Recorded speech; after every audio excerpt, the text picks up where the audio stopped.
This next session, it's not theory, it's not fluff, it's the real talk, the unfiltered view from the top. We're joined by Alison Linland, CMO of Movable Inc., Sarah Wright, CMO at Belk, Stephen Young, former CMO at Poshmark, and Mandy Rassi, CMO at Michaels. I'm so excited to be back on stage for CMOs Unfiltered, aka the real CMOs of Think Summit. We'll see how many HR violations we get today.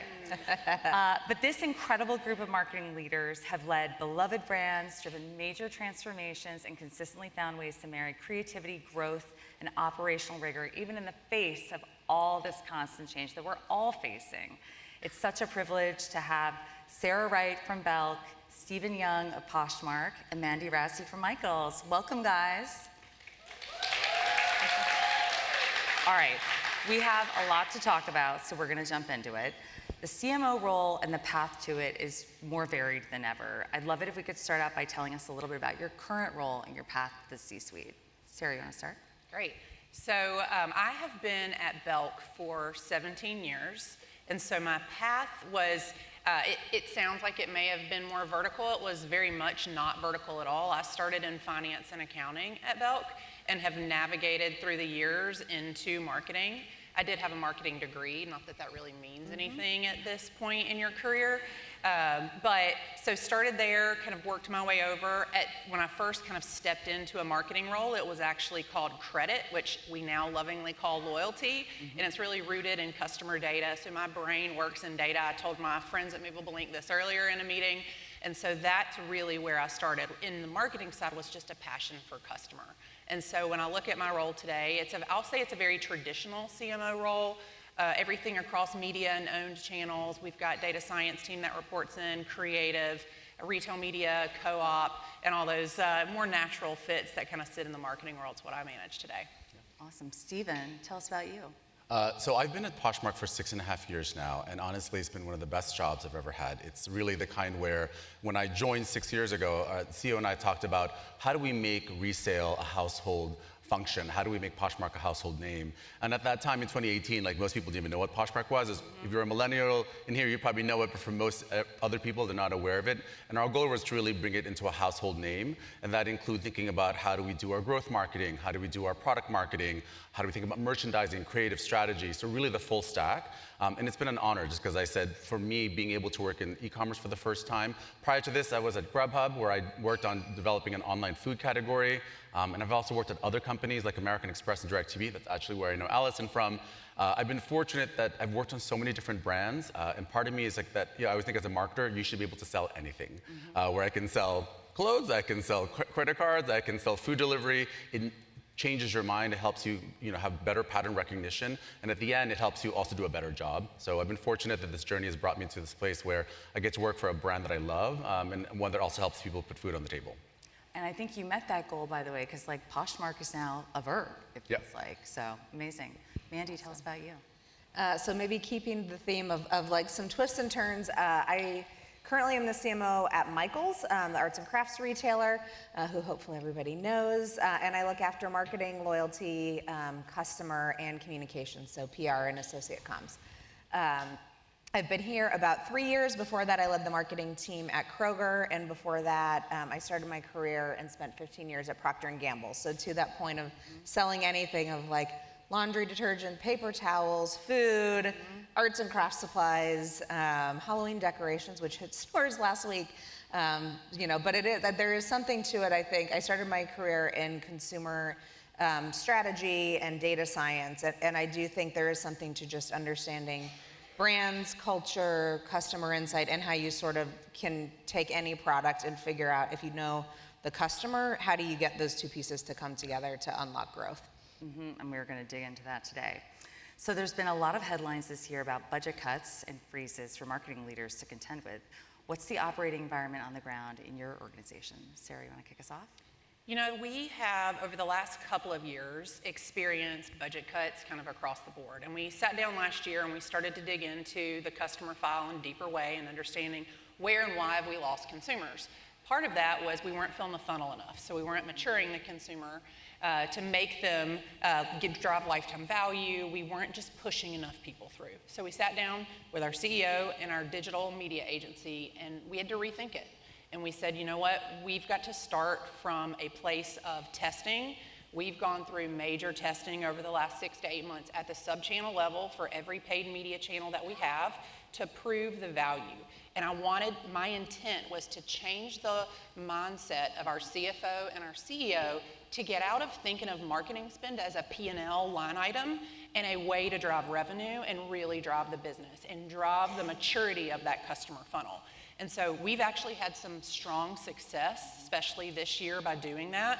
We've revamped our media mix model. We are now getting more, I'll say, usable data out of the media mix model. It's not here's a quarterly dump of everything you did the last 13 weeks. Not overly helpful. We're getting that. We have weekly data that's coming to us with estimates with multi-touch attribution included, so we can also articulate the value of that digital spend in stores. And what that's allowing us to do is push more into upper funnel, and we're partnering with our friends at Movable to make our own channels more powerful. So really taking those two and marrying those together is how we're kind of maximizing that, but doing it through testing and proving the value that can really be added to the bottom line. And that cultural shift from being an expense to an investment. That's right. Is so critical. Yeah. Exactly. Mandy, tell us about Michaels. Yeah, so we are in a growth mode at Michaels. We had a couple of competitors who've recently exited. And so there's a huge opportunity in front of us to go and really win those customers and show them that we can meet their needs in new spaces. But we are also a private equity owned retailer, so there is always a push for efficiency and making sure we're being effective. And I think, yes, there is the data piece and using that to guide what we do. But I think it's also the culture and the process around really our team always being in a test and learn mode. I know you guys work a ton with Liz's team, and there's a really robust test and learn roadmap for all of our life cycle channels. We have the same with media, and we're just constantly evaluating what could work harder, where are we not getting the returns we need. Probably lots of others in the room have also worked in a PE environment. They don't believe most of our data. Marketing mix is like not a thing in their mind.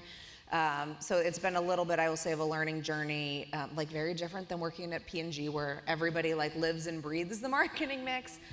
We do a lot of A/B testing in markets because that's a really easy way to explain to a lot of finance people of like, we did it here, we had a control market over there where we didn't, and you can start to isolate differences on big shifts. And we've seen a lot of success with that in terms of our own learning, but then also being able to bring our stakeholders along with us. Yeah, that data piece is so interesting. So, we're 5 years after COVID, which is kind of shocking to say out loud. But consumer expectation on sharing first-party data themselves have really shifted so significantly. And now they have this sort of consciousness about their interaction in this exchange, right? And they really expect that you're going to leverage this data immediately. So what have been the most effective ways that you're doing this in your program today? Stephen? So for us, Poshmark is a social commerce platform where every one of your actions, whether it's a like, comment, or a share, tells a little bit more about the kinds of brands you like, the kinds of brands you might like. And so when we think about how we use first-party data, we really comes down to merchandising. And it's not just here's what you should like, but here's what you would like. And really when we bring to the customers the kind of data that actually excites them on trends that they didn't even know about, and I'll say like, our team who does this is amazing. They see trends that are about to pop that aren't even there yet. So if there's a capsule collection from a specific brand, it's already on Poshmark being listed. I always say like we have like a 4chan curve where we can tell you like this thing's gonna hit right before it goes out. But being able to bring that in an email format has been one of the biggest ways that we've really honored our customers' desire for us to use their first-party data in a really like meaningful way. And what's been great is like Movable Ink being part of that has allowed us to also customize these emails. Because before it was just a set of trends, but now it's like a set of trends customized to you based also on known patterns information we have of you. And that's really where we went from just a one-size-fits-all to like more modular, customized feeds that really when you see an email, you want to open it. And that was our goal, is that you want to see these trends, you want to be ahead of the curve, because that actually brings people back to our website and to our app, and it's a more meaningful way for us to drive traffic than just another TV ad. Not that it doesn't do its job, but being able to do both, I think, is an effective way of really trying to drive marketplaces. Yeah, moving away from that calendar-driven approach. Yeah. So, Mandy, tell us about Michaels. So we have a loyalty program that's very much at the center of all we do in building the customer relationship. And I think the exchange works a few ways. So one, our customers are very passionate about Michaels. It's one of the reasons I love working on this brand, is we live in a very happy place in our customers' minds. So one, they want information. So it is same thing. It's a category-driven business, right? If you're a painter, you're a painter. If you're a knitter, you're a knitter. So it is important to understand what types of creative projects people like to do and where their passions are. So obviously, email is a great place, but we also use our data to inform our paid media ecosystem so that we're relevant across touch points. And then where we can really get one-to-one, it might be like sneak previews is one. So we launched on Friday the 13th, last Friday, our first Halloween collection broke. Groups of our customers who are sort of our VIPs and also into Halloween got a heads up that it was coming before it came, which may sound crazy. Well, one, I know it sounds crazy, it is June, but I'm telling you, these people like find me on LinkedIn, they find our head of merchandising on LinkedIn, they ask our store managers when the truck is arriving. Wow. So it doesn't necessarily need to be always a money back, although we do give everyday cash back to our customers. A lot of it is like, I want the inside scoop of like, when will that truck be here so I can go and get the Halloween, while it's just hitting the shelves. So we try to have it be sort of information, and then also obviously lots of savings along the way. We are more of a high-low retailer, and our loyalty program exists heavily to give value. So sticking with you, Mandy, if you could talk a little bit more about how to take that data and scale it across every touch point and make it so seamless, right? So whether it's mobile or push messaging or your app, which is phenomenal. I am one of those parents that is so happy to go into your store because I know it's going to help me solve like a parenting challenge. How are you really bringing that to life? So it is always a journey. I will say we're not all the way there yet. You can find Liz somewhere and she'll probably tell you all the things she wished worked a little more seamlessly in our tech stack. But one, it is starting with the data. So having a CDP that is functioning well and is well activated out of, because often it can feel more seamless to the customer because everything is done with a knowledge of them. So the content is relevant, whether the paid media is perfectly connecting to the life cycle in like a broader journey or not. But then also having a really close relationship with tech. Yes. It's also the how of it getting done, and we are blessed to have a really great head of product who I talk to probably almost every day.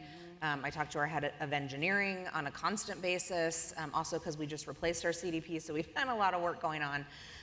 But really having that good collaboration, so they understand what we're trying to orchestrate from a business point of view, and then they can really help us from a tech point of view how to figure out unlocking the data that's sitting in the CDP and getting the whole ecosystem flowing in both directions. So we're constantly getting smarter about the customer, but also getting the data out, which was a challenge we'd had. If you went back a year or two, we had lots of data sitting in the CDP, but it was almost sort of locked in there, and it was really laborious to get it out. So that's one we've worked really through that partnership to actually make it more useful. I think that theme of the relationship between finance and tech and marketing and then merchandising sitting on top is like pretty persistent. Yeah. Sarah, you also have stores. What about your experience at Bell? Yeah, I'm looking at our CIO sitting here on the front row and laughing because this is CMO Unfiltered, and if we ever have to replace the CDP, I'm going to have to go find a new job. I have PTSD from that when we did that a couple years ago. I think he does too. But I do agree. I mean, there's a reason why he's here. He's a partner with us, and we are in this together, and that's the power of bringing this to life happens when our teams are aligned. Mm-hmm. He's also sitting next to my own channel team that's here too. And Haley and I talk a lot about, and we talked about this today with our Movable Link partners, we have some really great solutions in bringing personalization to life in each channel. Where we have an opportunity is to really be able to bring that to life across those channels better. How does that journey work together? If somebody is signed up for email and they're signed up for SMS, how am I better coordinating what should go into which channel, when, and what content, and how do I make that as powerful as possible? And so today, there's a lot of duplicative messaging that happens. And so I think for us, it's definitely a journey, to Mandy's point. That's a great way to say it. But that's kind of the journey that we're on and where we see that potential and the big unlock that's got to come for us. Yeah, that's really exciting. So with all these shifting consumer expectations against this backdrop of, let's call it economic uncertainty, and I'm not even going to say the name, tariffs, the demands on marketing teams keep growing. So today's theme is obviously create and how you can use tools like DaVinci or Studio to free up time for the work that made us fall in love with marketing to begin with. As AI is playing a bigger role for CMOs in their stacks, how are you using it to accelerate performance while delivering world-class experiences? Sarah? I don't know what you're talking about. We never talk about tariffs, only every single day. But you know what, that is the one thing that we all have in common in this retail world today is that we're all trying to figure that out together. But when we kind of think about the bigger picture of AI, I probably make my team roll their eyes a lot because I have been on a huge kick of just, we have got to figure out AI. And I do think we all believe as retailers that we're probably behind. And I think talking to Paul yesterday a little bit, or hearing him talk with us in the afternoon, we realized we're actually not as far behind. It's just continuously evolving, and us trying to figure out, well, how do I not chase this shiny object? How do I find the right solutions that are going to really drive our business? I think that's been the nut that we're all trying to crack. We have had some success, particularly in e-com, in our creative space, and in some of our own channels where we're actually implementing, in the middle of implementing DaVinci right now. But on e-com, we're leveraging it for things like AI shopping assistant. We're doing some things with a company called Lily AI, where we're helping with product discovery. We just launched an AI retouching tool within creative. You know, my creative team is for sure one of those teams where they are probably the most hesitant of understanding what AI can do. But we are literally sitting down as a marketing team next week, and the entire discussion is going to be about AI and what do we do next? Where do we go? Paul framed it up yesterday of what problems are you trying to solve, and is there an AI solution that you can potentially bring to the table to help you do that? And that kind of reframed how I want to have the conversation with my team as we continue to investigate this, because it will be an ongoing conversation for sure. Can you share, you told me before about that editing tool, the difference in time? Yes. We launched, it was a retouching tool within our creative space, and every time that you've got a photograph coming in that's going online, we would have a team of retouchers, and they would take it and it would go into a list, and they would work each one. It took about 3-ish weeks to get that done. We're now doing it in 48 hours. And so, and we've been able to kind of take a step back and look just generally at process and strategy a little bit differently. One thing that Paul also has said, I feel like I'm quoting him a lot, is that, you know, it's not being concerned, what I've tried to tell my team, don't be concerned about AI taking your job, be concerned about the person who knows how to leverage it and knows how to bring that strategy and that way of thinking to the table. That's really what's gonna move us forward. Amazing. Stephen, tell us about Poshmark. I think to add on to that, our AI journey for the last year, we're a tech-first company. Obviously, our CEO wants all of our products, so we launched SmartList AI this year. But the journey we went on as a team, as a company, as a culture has been very different. Getting people to really adopt AI, I swear to God, my team probably wanted to kill me all last year because we wanted to make sure that we talked about different projects that each team worked on. How are people using tools? I mean, at some point, I think it was just hate AI because people just were so sick and tired of it. But I think it's an important note to think about that for most marketers. It's one thing to have, say, like college students who use AI to get their papers done, to really use it as a tool to be more efficient. For marketers, there is a fear, right? It's a cultural change to say, like, this tool is not to replace you, it's meant to assist you. And then really thinking about, to what you said, it's not accelerating performance, I think it's accelerating output. And how do you think of your work as output, right? How many campaigns can you generate? How many images can be done? How many copywritings can be generated? And I think getting the team to think in that mindset and then walking them through like, hey, I'm using AI as a leader. I need you to use AI, and I need you every week to show me use cases that different team members use it. Because I think that's been more the cultural change that's needed to happen at the marketing level. We did a fun exercise last summer. We had some college interns. We had them use some AI tools to actually showcase some projects for us. And watching college students actually do that is very refreshing to see, like, it actually kind of lit a fire to people. It's like, oh shit, if they could do this quicker, faster than I can, what's my hope? But I think the goal was really not to strike fear, but to show people that, hey, you've got to adopt this. It's not going away. If I could redesign my org, it would probably be 2/3 of the size it would be today. Right? But the mandate is that we've got to work with it as an assist, not a replace. And I think getting people into that mindset is really how you accelerate output. Yeah, and I think, like you said, it's really not about performative AI usage, right? It's about meaningful usage, and it reminds me of back when mobile was launched and people said, what's your mobile strategy? And I, as a mobile product manager, would say, like, what's your business strategy, right? Nobody has like a web strategy, you have a business strategy, so. And I think it's a big cultural change for everyone in this room, right? Like I've been on so many CMO panels talking about hate AI for a while now that everyone's just like, oh God, here we go again. But we know it's here to stay, right? It's a matter of how we just embrace it. Absolutely.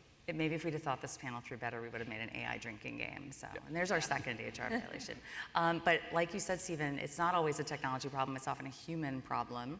And so let's talk a little bit about selling in AI to other stakeholders and business partners and what worked. Mandy, can you talk to us a little bit about that? Yeah, so I will say, I don't think there's a big sell at Michaels. Like we really, I mean, we're in retail, right? So we're very efficiency minded.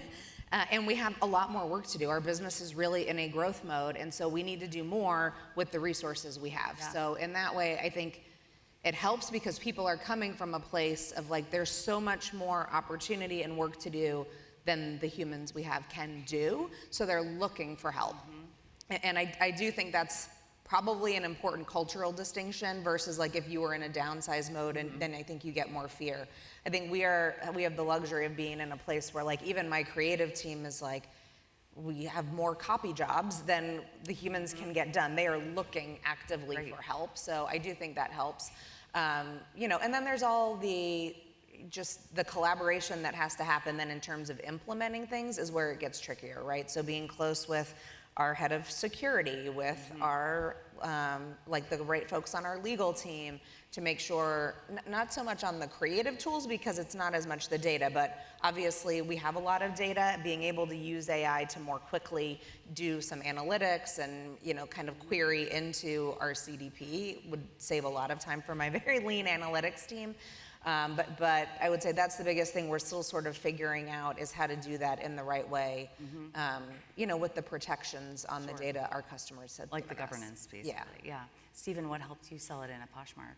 So it actually started with our CFO, who was a really big proponent. We had OpenAI come in and actually show us use cases of how other marketing companies have done it. So it kind of gave a safety net for people to understand, like, hey, it's not a mandate, but it's a cultural change we all have to embark on. I do think that the big difference is like the finance team is actually the first one to really adopt it, especially when it came to analysis, working with spreadsheets, and then really showing like if we could do it for finance, we know a generative AI has value in marketing, what is your team going to do next? And I think from both of these groups, it then seeps into everywhere else, right? Because a lot of people engineers already have used it, but the most evident use cases probably is not as evident for finance, but for marketing it is. Yeah. And I guess we're still in the land of generative AI. We're not yet a prescriptive AI, where, you know, ideally in the future that'll actually tell us what kind of customers we would want to acquire based on like prior knowledge. But generative AI is more about cost cutting, and it's very easy and it's very evident. Sure. So that adoption really sits on top of like a fundamental human understanding and enablement. So can we talk a little bit about how we're enabling our teams? Are L&D teams just like springing forth with budgets, or are you owning this yourselves? Sarah? Yeah, I would say we, you know, Richard and I probably are doing more of it than I think a lot of the other teams within our organization. And we are not doing it in a centralized manner at this point, but we are kind of all exploring what's going to be the most value to the businesses that we run.